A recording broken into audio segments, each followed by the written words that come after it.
ਅਗਲੀ ਜਿਹੜੀ ਹਰਜੋਤ ਸਿੰਘ ਦੀ ਗੱਲ ਕਰਦੇ ਜਾਈਏ, ਇਰਾਨੀਅਨ ਸਟੇਟ ਮੀਡੀਆ ਇਹ ਕਹਿ ਰਿਹਾ ਆ ਵੀ ਜਿਹੜੀ ਡੀਲ ਆ ਉਹ ਯੂਐਸ ਦੇ ਨਾਲ ਬਣ ਰਹੀ ਆ, ਡਰਾਫਟ ਜਿਹੜਾ ਉਹ ਕੀਤਾ ਜਾ ਰਿਹਾ ਆ। ਇਸ ਡੀਲ ਦੇ ਤਹਿਤ ਜਿਹੜਾ ਸਟੇਟ ਆਫ ਹਾਰਮੁਜ਼ ਆ ਉਸ ਨੂੰ ਖੋਲ੍ਹਿਆ ਜਾਊਗਾ ਤੇ ਜੋ ਅਮਰੀਕਾ ਨੇ ਨੇਵਲ ਬਲੌਕੇਡ ਲਾਇਆ ਆ ਉਸ ਨੂੰ ਹਟਾ ਦਿੱਤਾ ਜਾਵੇਗਾ। ਇਹ ਜਿਹੜਾ ਇਰਾਨੀਅਨ ਸਟੇਟ ਮੀਡੀਆ ਉਹ ਇਹ ਦਾਅਵਾ ਕਰ ਰਿਹਾ ਵੀ ਕਹਿੰਦੇ ਸਾਨੂੰ ਇਨੀਸ਼ੀਅਲ ਡਰਾਫਟ ਜੋ ਪਤਾ ਲੱਗਾ ਆ, ਅਨਅਫੀਸ਼ੀਅਲ ਫਰੇਮਵਰਕ ਜਿਹੜਾ MOU ਬਣ ਰਿਹਾ, ਮੈਮੋਰੈਂਡਮ ਆਫ ਅੰਡਰਸਟੈਂਡਿੰਗ ਇਰਾਨ ਤੇ US ਦੇ ਦਰਮਿਆਨ, ਉਸ ਨੂੰ ਜਿਹੜਾ ਉਹ ਲੈ ਕੇ ਹੈਗਾ ਆ। ਸੋ ਕਹਿੰਦੇ ਵੀ ਇਸ ਫਰੇਮਵਰਕ ਦੇ ਤਹਿਤ ਜੇ ਇਹ ਗੱਲ ਸੱਚ ਹੁੰਦੀ ਆ ਜੋ ਇਹ ਡਰਾਫਟ ਦੇ ਵਿੱਚ ਕਹਿ ਰਹੇ ਆ, ਕਹਿੰਦੇ ਵੀ ਜਿਹੜੀ ਕਮਰਸ਼ੀਅਲ ਸ਼ਿਪਿੰਗ ਆ ਸਟੇਟ ਆਫ ਹਾਰਮੁਜ਼ ਦੇ ਵਿੱਚ ਉਹ ਦੁਬਾਰਾ ਉਸੇ ਲੈਵਲ ਦੇ ਉੱਤੇ ਆ ਜਾਊਗੀ ਜਿਹੜੀ ਕਿ ਲੜਾਈ ਤੋਂ ਪਹਿਲਾਂ ਸੀ, ਪ੍ਰੀ ਵਾਰ ਲੈਵਲ ਦੇ ਉੱਤੇ ਜਿਹੜੀ ਉਹ ਆ ਜਾਊਗੀ। ਕਹਿੰਦੇ ਵੀ ਉਹ ਵੀ ਕੁਝ ਮਹੀਨਿਆਂ ਦੇ ਵਿੱਚ ਤੇ ਨਾਲ ਦੇ ਨਾਲ ਜਿਹੜੀ US ਵਾਲੇ ਆਪਣੀ ਜਿਹੜੀਆਂ ਮਿਲਟਰੀ ਫੋਰਸਿਸ ਆ ਇਰਾਨ ਦੇ ਇਰਦ ਗਿਰਦ ਜਿਹੜੀਆਂ ਆ ਤੇ ਨੇਵਲ ਬਲੌਕੇਡ ਆ ਉਹਨਾਂ ਨੂੰ ਉੱਥੋਂ ਵਿਦਡਰਾ ਜਿਹੜਾ ਉਹ ਕਰੇਗਾ।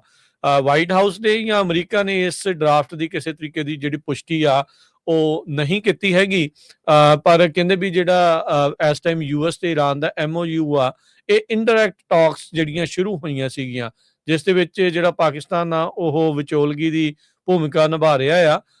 ਉਹ ਉਦੋਂ ਤੋਂ ਜਿਹੜਾ ਉਹ ਪਤਾ ਲੱਗਾ ਆ, ਕਹਿੰਦੇ ਵੀ ਤਹਿਰਾਨ ਤੇ ਵਾਸ਼ਿੰਗਟਨ ਦੇ ਵਿੱਚ ਇਹ ਭੂਮਿਕਾ ਉਹਨਾਂ ਦੀ ਚੱਲ ਰਹੀ ਹੈਗੀ ਆ। ਸੋ ਇਹ ਜਿਹੜਾ ਸਟੇਟ TV ਆ ਉਹਨਾਂ ਨੇ ਜਿਹੜਾ obtain ਕੀਤਾ ਆ ਜਿਹੜਾ ਡਰਾਫਟ ਆ, ਸੋ ਇਹ TV ਵਾਲੇ ਦਾਅਵਾ ਕਰ ਰਹੇ ਆ। ਸੋ ਇਰਾਨ ਵਾਲੇ ਵੀ ਨਹੀਂ ਤੇ ਅਮਰੀਕਾ ਵਾਲੇ ਵੀ ਅਜੇ ਇਸ ਦੀ ਕੋਈ ਪੁਸ਼ਟੀ ਨਹੀਂ ਕਰ ਰਹੇ, ਪਰ ਉੱਥੋਂ ਦਾ ਜਿਹੜਾ ਸਟੇਟ TV ਆ ਉਹ ਇਸ ਤਰੀਕੇ ਦੀ ਗੱਲ ਉਹ ਕਹਿ ਰਿਹਾ ਹੈਗਾ ਆ।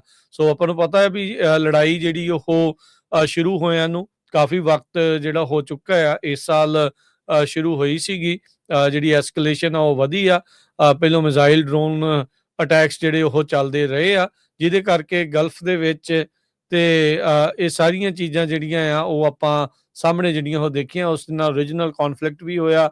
ਆਲੇ ਦੁਆਲੇ ਦੇ ਜਿਹੜੇ ਗਲਫ ਦੇ ਮੁਲਕ ਆ ਉਹਨਾਂ ਦੇ ਉੱਤੇ ਵੀ ਕਾਫੀ ਜ਼ਿਆਦਾ ਇਰਾਨ ਨੇ ਜਿਹੜੇ ਹਮਲੇ ਕੀਤੇ ਆ। ਪਰ ਹੁਣ ਇਰਾਨੀਅਨ ਸਟੇਟ ਮੀਡੀਆ ਜਿਹੜਾ ਹਰਜੋਤ ਸਿੰਘ ਜੀ ਇਹ ਦਾਅਵਾ ਕਰ ਰਿਹਾ ਆ ਵੀ ਜਿਹੜਾ ਡਰਾਫਟ ਆ ਕਹਿੰਦੇ ਵੀ ਉਹ ਸਾਡੇ ਹੱਥ ਤੇ ਲੱਗਾ ਆ, ਪਰ ਉਹਨਾਂ ਨੇ ਵਾਈਟ ਹਾਊਸ ਨੇ ਆਲਰੇਡੀ ਜਿਹੜਾ ਇਹ ਕਹਿ ਦਿੱਤਾ ਵੀ ਇਹ ਜਿਹੜਾ ਪੀਸ ਡੀਲ ਹੈ ਟੋਟਲ ਫੈਬਰੀਕੇਸ਼ਨ ਹੈ। ਇਸ ਦੇ ਵਿੱਚ ਕਹਿੰਦੇ ਵੀ ਕਿਸੇ ਤਰੀਕੇ ਦੀ ਕੋਈ ਸੱਚਾਈ ਨਹੀਂ ਜਿਹੜੀ ਉਹ ਹੈਗੀ।